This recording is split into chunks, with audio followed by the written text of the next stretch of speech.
Hello again, everybody. This is Joe Dallas from NJ.com, and I'm talking to my colleague Bill Evans, and we're going to discuss the gourmet South Jersey Group 2 playoff final between Cedar Creek and West Deptford.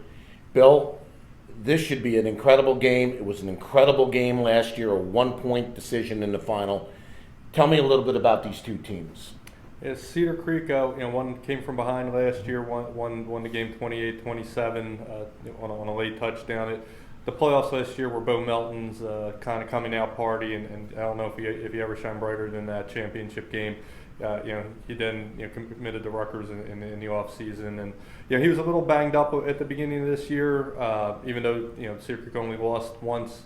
They got off to a little bit of a slow start, but they picked it up down the stretch. They won some very close games against St. Joseph Hamilton, against Haddonfield, against Oakcrest, against Willingboro in the semifinal last week. The goal line stand on a 2-point conversion to win it. So this is a battle-tested team. In addition to Melton, they've got some other great skill position players and a 4-year starter in Jesse Mills at quarterback.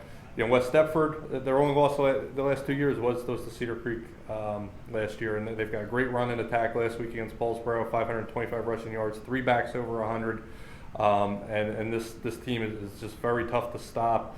With kind of wing T offense that will just run the ball all day on you, and I just think it's a little bit of a clash in styles, and just should be again another really good game.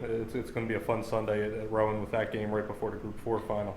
Now, Bill, if Cedar Creek can make a couple of big plays early and get a lead, is that going to make it a little more difficult for West Deptford to come back? Are they a team that can big play like out of that wing T, or are they a drive the ball? Because, they have been menacing on both sides of football. Yeah, they can do both. And those backs, Kenny Lim, Anthony Sees especially, they can break a big run. And they've done that a number of times. Gio Gismondi's the other back. He's kind of the fullback in there, and he kind of every game he has like a beast mode kind of run where he breaks like 4 or 5 tackles and goes. So I don't think anything's going to get West Deptford out of their offense. Cedar Creek could potentially make some big plays on them. I think you can throw the ball a little bit on West Deptford.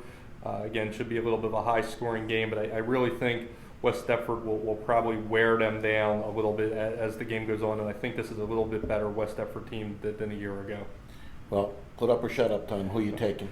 I just don't see Cedar Creek being able to stop West Deptford again. Bo Melton would have to have a monster day, like 200 yards of offense.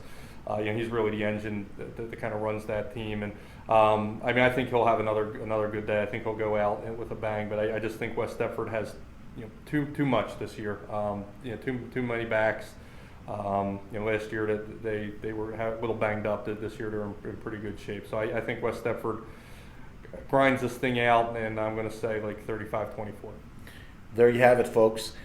For Bill Evans, I'm Joe Dallas. Please stay with us. We're previewing all 23 sectional finals right here on NJ.com.